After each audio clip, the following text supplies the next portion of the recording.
Hi, it's Sonia. Welcome back to my art YouTube channel. Today's video subject is going to be on inspiration. This subject was kindly suggested by one of my Patreon members.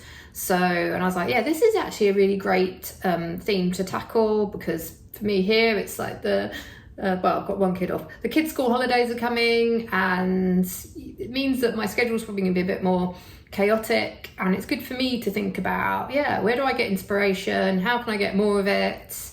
And yeah, so we're going to go straight onto the video. I'm going to share some books that, just to give an example, because a lot of my inspiration does come from books.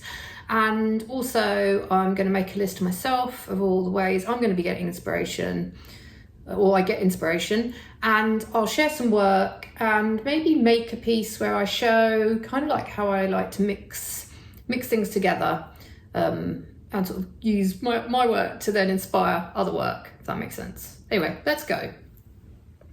Okay, so the first thing I want to say is there's all these sort of generic sayings, isn't there, on inspiration, and I guess they're true. Inspiration is everywhere, and who said it? I can't remember, but someone said something about you don't have to be in the right mood to be inspired, or is that you don't have to be in the right mood to get on with work?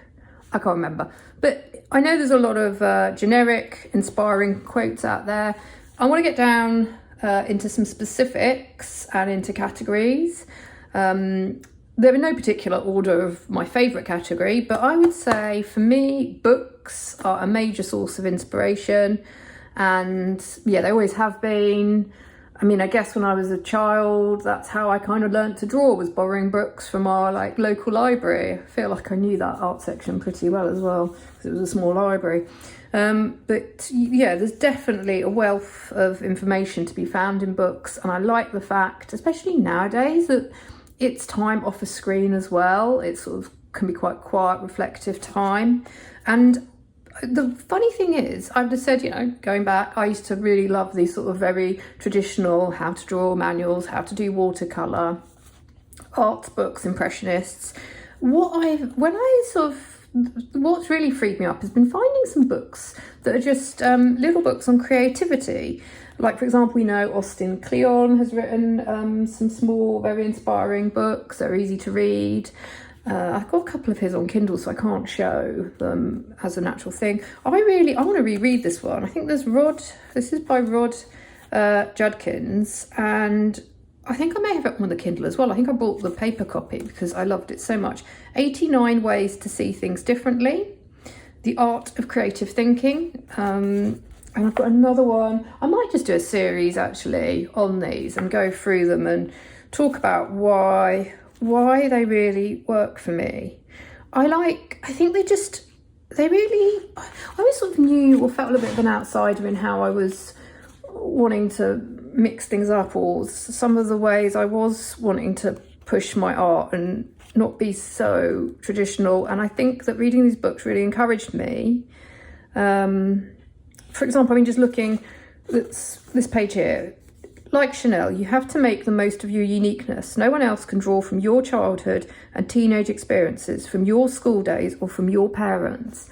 It just really motivated me, and I didn't feel so, I know I talked about this before, but I just felt a bit more understood in how I sort of jump around and why I get curious and I want to go off on different tangents. So yeah, I love these sort of little books, and this is good reminder to reread this one, and maybe I'll make a video on some of these topics in the future.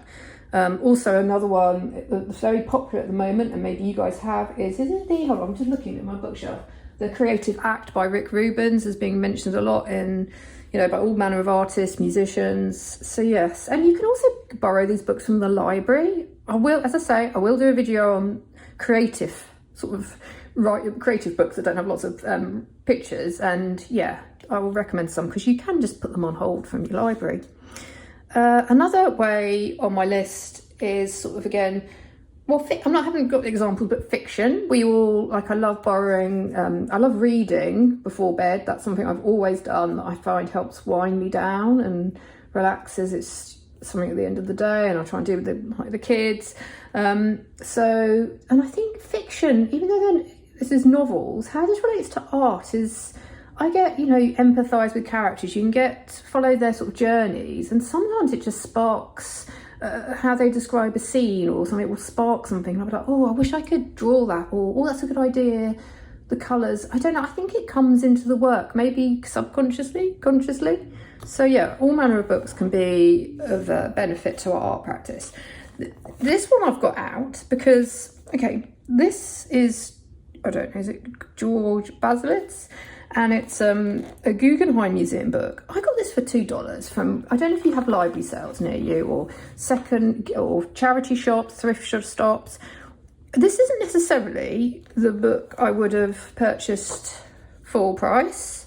So I like, and I haven't read this one, I've got to be honest. I don't know that much about this artist, but I picked it up because it was something really inspiring, just about the quantity of images reproduced. It's obviously, high quality.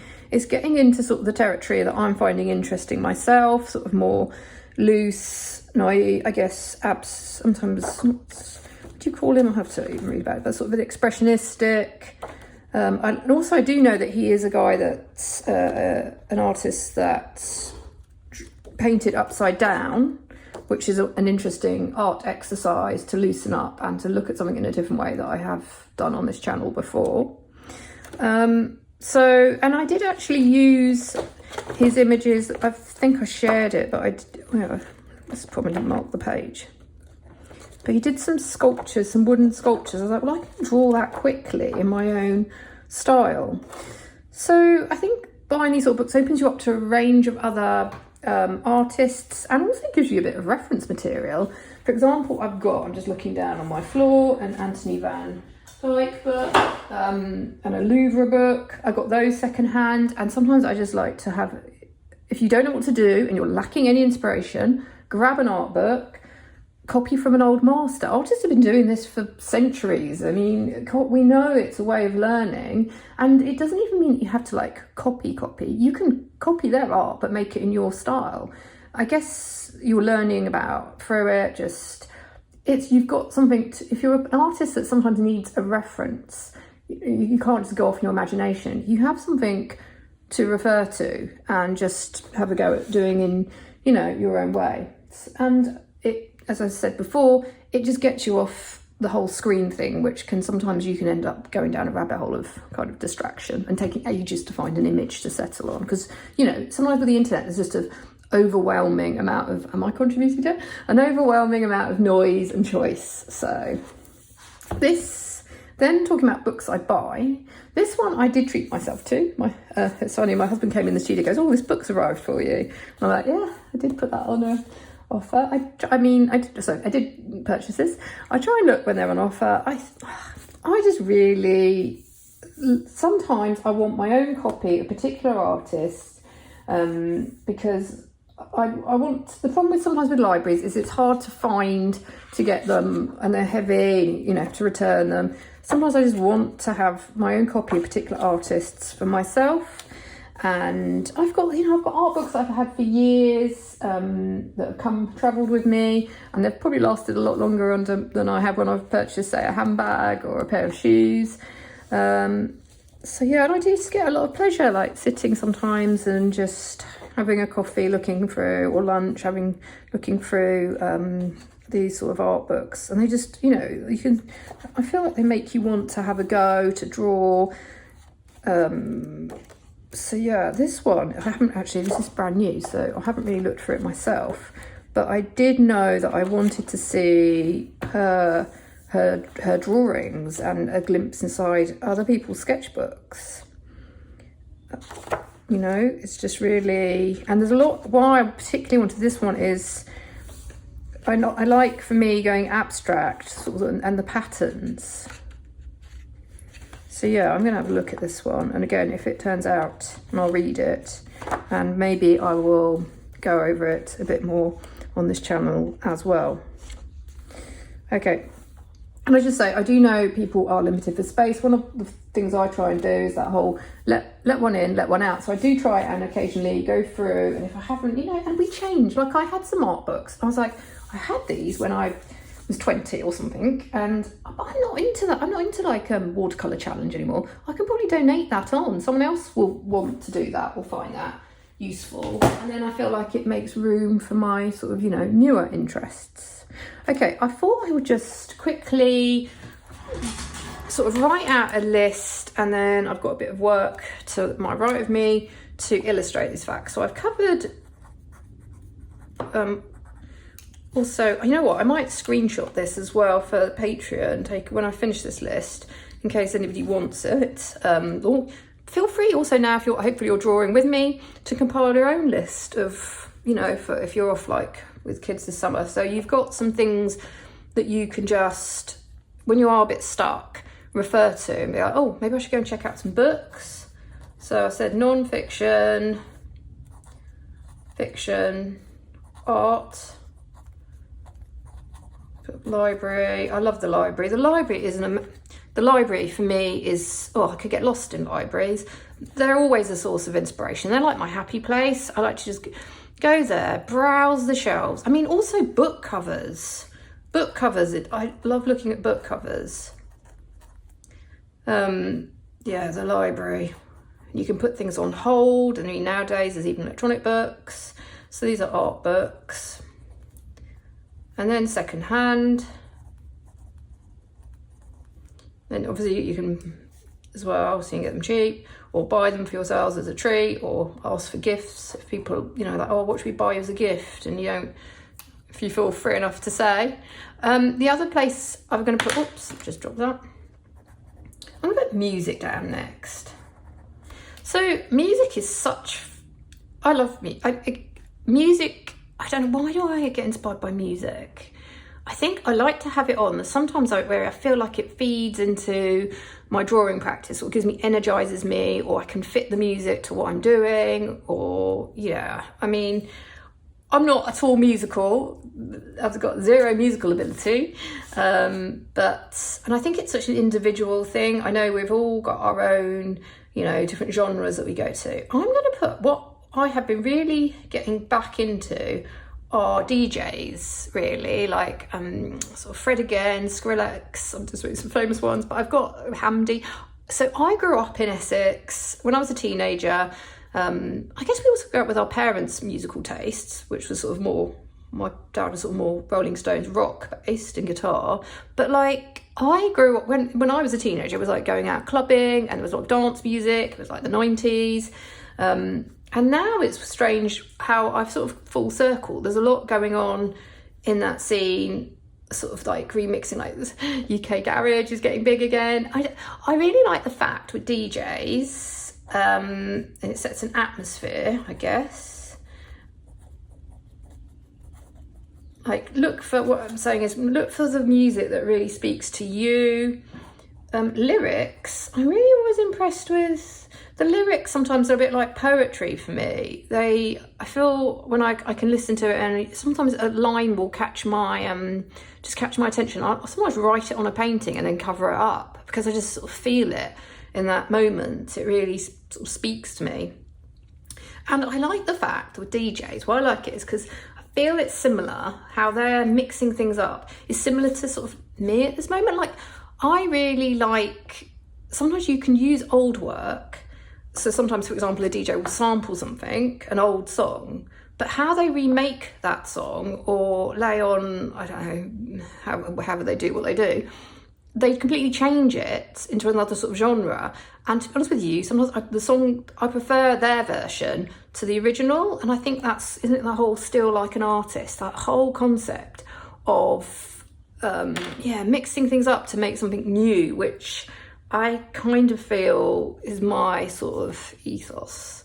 So yeah, I was just sharing my personal, what I like to listen to. Obviously, this is why I don't like to play music on my channel, because I feel like music is such a personal thing. Like, some people don't like country, some people like country. I try and be a bit open-minded. And another fun thing to do is I've spoken about the 100-day abstract project. Is what I did is I was like, I need to get out of just listening to the same artist. I actually did 100 days where I listened to one piece of music, and I tried to, I think I went on some list where I listened to, who's like artists I'd never, the 100 pieces of music you should listen to before you die type thing. And I did sort of an abstract in response to that. And that was quite interesting. That was an interesting way of learning a bit more about, these, what music reviewers feel are sort of just going off into classical, all these different genres. Okay, so that is, there's music that inspires me. And then let's go online. That's a big area of inspiration that we all, I think, are, exposed to. The internet is amazing. There's no doubt that I feel it sort of removes the whole gatekeeper thing. Like you can, and it means open access for things that you are in other countries, like, galleries. I mean, I remember in lockdowns, through the school even encouraging the kids, like you could go to these online museums and they would show you some of their collection. And in reality, a lot of you may not have access. You're never going to go to these countries or be able to visit these galleries. So it is amazing that now we can. And you've got, also, I'm going to put social media. Well, this is a sort of a, obviously there's pluses and negatives to this, but there's no doubt about it that a lot of artists who you would struggle to find anywhere else, they're on social media, and you get to see their up-to-date portfolios. They're putting down what events they're doing. They share, artists are amazingly generous. They share tips, they share processes. So definitely, that's a great way of sometimes finding inspiration. And I'm going to put, for there you've got, there's loads of different, there's going to be different social media sites that are going to suit different people. So I'm not going to go into that, but maybe let me know where you go for your inspiration.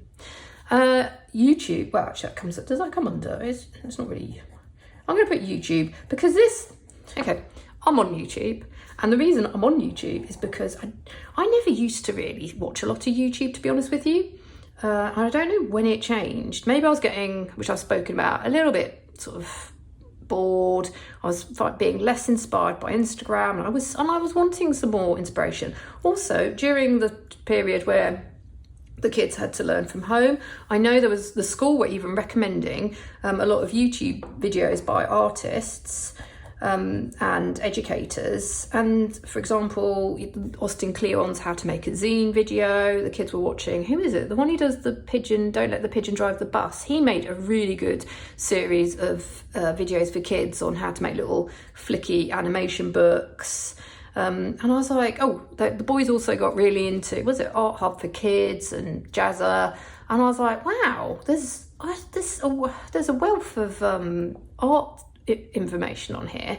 And I was listening before. It was online podcast. Was that a different topic? I'll put podcasts. Before that, I was listening mainly, I like to listen to something while I'm working. And I was listening to lots of artist podcasts. I found, and they were amazing and really inspiring. But I suddenly realised with YouTube, because sometimes, I try and look upon these as a bit like a podcast. Sometimes with YouTube, you can have, you can listen and also look at, just gonna grab, you get to look visually at the work as well. But you can still draw and do your own work while listening, as long as the artist hasn't sped it up too much and it's a bit whizzy. So I was like, whoa, this, and I found new artists that I didn't really know about, thanks to the algorithm, being recommended to me. And yeah, I just found it a bit more of a slower, more considered way of consuming arts. And at the same time being able, it was really inspiring because I could create while listening. And it was like I was being motivated. It's almost like you're in, for people in offices, or you've got, for artists, a lot of time we're by ourselves and we know that the people around us maybe aren't going to get our art, but you get to find people who sort of you're on the same wavelength with, and then they can kind of keep you company. And at the same time, in a very selfish way, keep you company, because you're not required to talk back at them. You can just listen and absorb. And as I say, artists are amazingly generous with what they share. And I think on YouTube, it's really hard not to be authentic, unless you're an AI channel, because when you know, if you're going to make long form video, it's really, well, personally, like, I find it hard not to be myself. Okay, so that's sort of online. I'm sure I'm doing this on the cuff because, as I say, it's the holidays and I'm just trying to like make videos where I can, but maybe I'll come back to this if I forget anything in, you know, later videos. I've put outside. You've seen the video, well, you may have seen a video I made where I went running and did some drawing. I've been doing some sketch walks with the non-profit art group I work with, which has been amazing. And so, you know, outside, we know if you can get outside, you've got the whole point of nature is very restorative. It's great for practicing your landscapes. You can do plein air, try out urban sketching. And yeah, you can just type in these things to YouTube and find great advice on these topics. I think also just going to new places, that can be a real inspiration. It can influence. I feel the fact is, you know, I've moved, well, this is my life. I've lived in 3 different countries, and there's no doubt, if I reflect on it, where I live, it does impact the sort of art I'm making. And yeah, I'm obviously getting, I can talk more about that again, that's and go off into another subject. But yeah, definitely think about, if you're in a new place, what can you, you know, what's going on, what are you drawn to? Galleries, I've put galleries and museums. Okay, this one for me is an interesting one, because I would say that I used to be, when I lived in London and we had like lots of great free art galleries, and actually I was sort of working there, so I wasn't drawing as much. But I feel like actually, I'm not sure going to too many galleries is helpful personally for me. I still want to go to galleries, I haven't, but I wonder sometimes if I get a little bit overawed by them, and it's suddenly like, oh my gosh, this is serious art, and it kind of affects my own confidence. I'm like, I'm never gonna, I don't know why. I do drawings in galleries, and I used to go and sketch a lot from them, especially in like the V&A and the National Portrait Gallery. But at the same time, I'm not sure that carried on into me. I don't know, I sometimes feel that it can be a bit, I'm actually feel like I've made more work and been more prolific when I've not, since the fact is, you know, where I live now, I'm not kind of near these sort of art, and it's more expensive. Actually, it's not been a bad thing not visiting art galleries too much, is what I'm trying to say. But if it works for you, but if, you know, if you're seeking inspiration, go for it. Try galleries and museums, because obviously that's a good source of inspiration for some people. Inside, I put inside. Our homes. I mean, you've got Draw Your Life, the whole Danny Greger, I think, does excellent videos on this. You've got the stuff all around you. You've got still life, food, yeah, endless interiors. Do you want to practice interiors? People. So yeah, have a think, like, if you're stuck inside and you want to draw from life, maybe list something in, go through a drawer. It's a good exercise to declutter, take out the bits that interest you, you know, to draw and paint. So you've got inside. Then I've put, okay, for me this is an important topic, photos. So we all, well, most of us have access to, you know, our camera phones or cameras on our phone, and we've got probably a plethora, if you're anything like me, of images, a digital library on your laptop of lots of photos. And the thing, you can work from family photos. A lot of artists use family photos as inspiration, and they can be printed, or you can draw from them digitally. You can also take photos. Like, something to think about is take photos to draw from, because that's a different type of photography.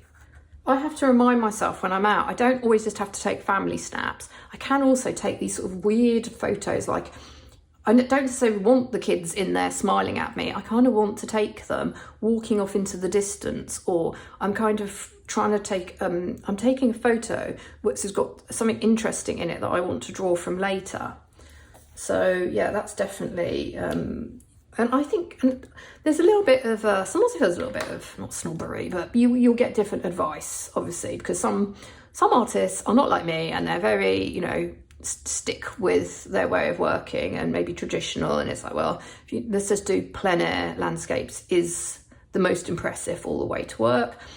I think you need to work for where you are and what's available to you.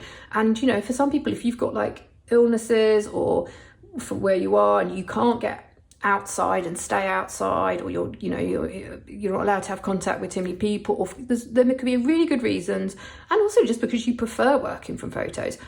Some of my best pieces of art personally are from photos. If I had to draw from life all the time, I would get so frustrated. If, like, you know, like my portraits of the kids that I love, a lot of them are for photos that I've got the kids just to hold a certain angle. I don't want teeth in my portraits, for example. That's too hard for me and I just don't like that. So, you know, I would get really frustrated if I had to say, sit there and hold a pose for me, and they would get frustrated with me. So it's up to you. I like to do both. I think there's something to be said from working from photos, and also, if you want, and working from life too. Also, I saw a video, is it Mama Anderson? She's Scandinavian. There's an artist on YouTube, I think it was the Louisiana channel, and she had an amazing studio and she had all these books, and she was actually, like, said she worked from, I mean, I think you'll be careful as a selling artist of copyright with this sort of thing because it's someone's image, but she works from like books, images in books, as I think she mixes it all up, so it's her own, I assume her own rendering, though some of them did look quite similar. I don't know how that actually works really with copyright, but the point is, especially if you're not selling and you're just doing this for your own sketchbook, you can work from whatever you want to work from. So if you see an interesting photo in a gardening book, copy it and do it your way. So yeah, so I just, as I say, I think there's so many ways of seeking inspiration, and also you can trace. I was just realizing this, like, you can also say you don't want to do drawing, you're tired, you could trace an outline and then just practice your painting skills. So there's lots of ways to use reference images that work for you. Okay, so I think I've covered that. Now I'm going to put own work. I'm going to show some examples. I feel like this is probably otherwise going to be a very boring video. Our own work. So, for example, here is my anything goes journal. Okay, this page here, I did, is it in shots? Because I'm sitting down. Okay, this page here, I did really quick. I just fancy doing it. I did really quickly with this is gouache and a pencil. It's based on a plant I have. Those are two plants that I have. And then I did this, and I went on, I should grab that sketchbook, but I think I've shown it before. And I was like, I like this shape. I want to do that again. I want to draw from this. So then I drew it again and did it again in gouache. And the outcome was different, and I liked that outcome even more. So there was definitely something to be said for, you know, you've got a reference library in your own sketchbooks. And I did also make a video on how I cut up and recycle, reuse sketchbooks as well. For example, here I've sketched, I think this was a really quick sketch from a photo, and I could use that sketch again. Here I just stuck some stickers in because I quite liked it. I'd stuck these in because I've got a sticker book. I was like, oh, I could then sketch from these stickers. That was out drawing live. So yeah, using, here is the page actually that I shared where so these little that was from an old sketchbook that I've just recycled, and I've made a new spread using it. Sometimes I draw the same thing again and again and again. Okay, this is because we're going on organising a sketch walk, I believe, hopefully, in the Japanese tea gardens in San Francisco. and I've never been there, but for sort of advertising it, I just found an image online and have sort of drawn the venue in my own way, and that was I quite like that. I'm happy with that. Talking about, here I am, so this is quite a good book to use actually, because I'm illustrating some of the points I've discussed. So I've got a Chantal Joffrey book that I love, and she's actually going to be an inspiration for my portrait workshop that I'm doing. And I was like, oh, let's just quickly sketch one of her drawings from the book, or one of her artworks, in my own way. And yeah, there's something, I don't know why, but I quite like where I've gone with that. So yes, using your own work, be it to cut it up, reassemble, to sketch again from, like the whole sketch from your sketch. As I say, this is a good list for me to refer to. Okay, and then what have I got? I'm going to try and speed up, otherwise this is going to be such a long video. Interests. Sometimes our interests are going to change, or we're going to find something fascinating. So you can, and it may not be related to art, we may get, I don't know, I was about to say maths, but I don't think that actually would necessarily personally interest me. I'm trying to think, cooking or baking. Sometimes we'll go off on little tangents of our own, or things that are going on in our life, sport, but these can actually also come back into our artwork. So, you know, draw, I don't know, you could draw the food that you made if you spent a long time on it. But the whole sport thing, if you're at a soccer match and you're enjoying it, sketch the pitch. And within sort of, yeah, as I said, also how can you link sometimes poetry, say you're interested in poetry, how could you illustrate just one line, write out the poem because you want to learn it off by heart, you're wanting to, I don't know, test yourself, and then cover it up with a picture so some of the words come through. It's just, if you are a little bit bored and you're wanting to get creative, you could think, oh, what am I interested in at the moment, spending a lot of time on? I wonder how that could come into my art, is something else I've been thinking of. Okay, I think I'm sure I've missed something pretty big, so maybe I'll come do another video on this. But just to say, yeah, and inspiration changes. Letting the priorities for what inspire you, it's constantly changing for me, as I say. So one of the things I just wanted to show is, if you have watched a lot of my videos, you'll know that I have been increasingly getting into abstracts, and I've started another one of these sketchbooks. This is my last one because it came as a set of 3. And what I like about abstract art is it's so low, it's not a frustrating or sort of draining art form for me. I'd actually argue that sometimes it's quite sort of energizing, and it just allows me to take that whole Paul Klee, take a line for a walk. I'm taking some lines and different media for a bit of a walk, and they are just, I don't necessarily start. Sometimes I might start out with a plan, sometimes I'm not. I do look at other abstract artists too for inspiration. I don't know, but to be honest with you, with the abstract art, I'm keeping it really low pressure and for myself, so I'm not particularly, you know, sometimes I like having these old bits of paper, and then they just grow. And within this, so I'm going to show you now an example how you can, for example, let's do a little bit of art, and then I'm going to say this video is finished. Oh my gosh, it's so bad. So now let's do this. I try not to buy chocolate and too much sweet stuff, but then I end up nibbling on baking chips because there's no chocolate in the house. So, for example, I'm going to, so you can, how will I can get inspired from, no, I actually don't want to cut that one up because I still want to grow that one. But I did this last night with just little offsets of paper, and I kind of like is I want to like kind of just like riffing off work I've done just to start me up. So I'm going to stick this one over here. Is this, no, I'm not.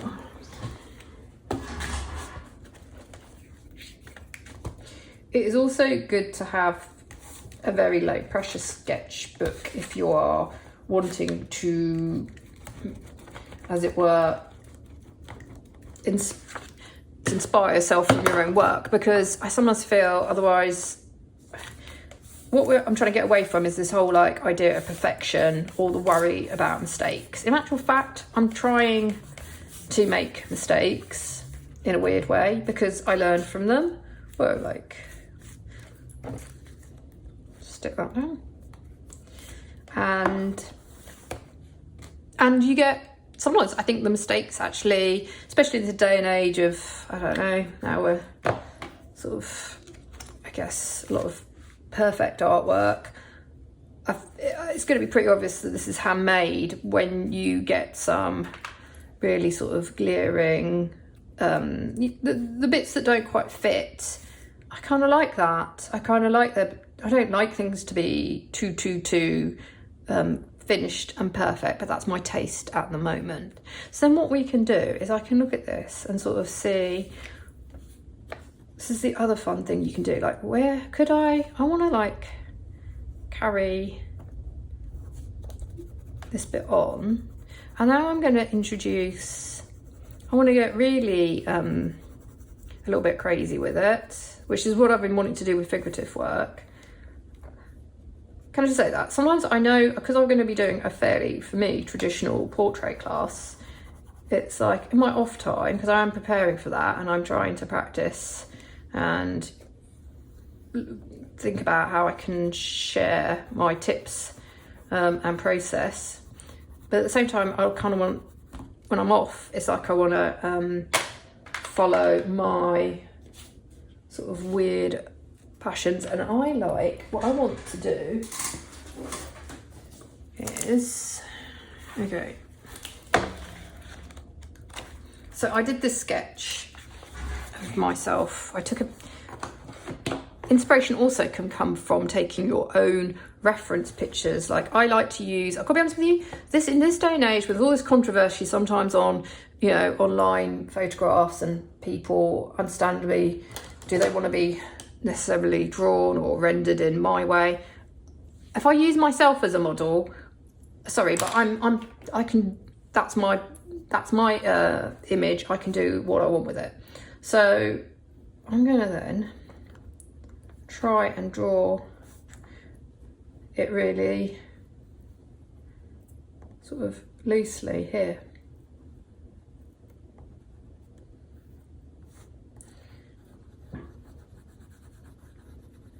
Oh, you know what I'd really love to do, but the problem with me is I'm actually not great at remembering to take photos of myself. I know it's a bit of a I've never hugely loved being taking photos. So, but it'd be great to do, like Cindy Sherman. I like the concept of using my, like if I was to dress myself up or put different makeup on myself and then take some pictures that I could then use to do paintings from. And hopefully I'll get around to that at some point. Sometimes I don't lack, sometimes I don't necessarily lack the inspiration or the ideas. What I lack is I'm terrible at concentrating necessarily on one project and keeping to one thing. Like for example, I remember I nearly set myself the task, an idea of going out once a week and doing just, you know, one day a week of plein air, be it, or urban sketching. And to be fair, was it last? I have been I did a sketch walk, and I'll have to share that actually. Some of the work I made from that. Well, actually I can in this sketchbook here.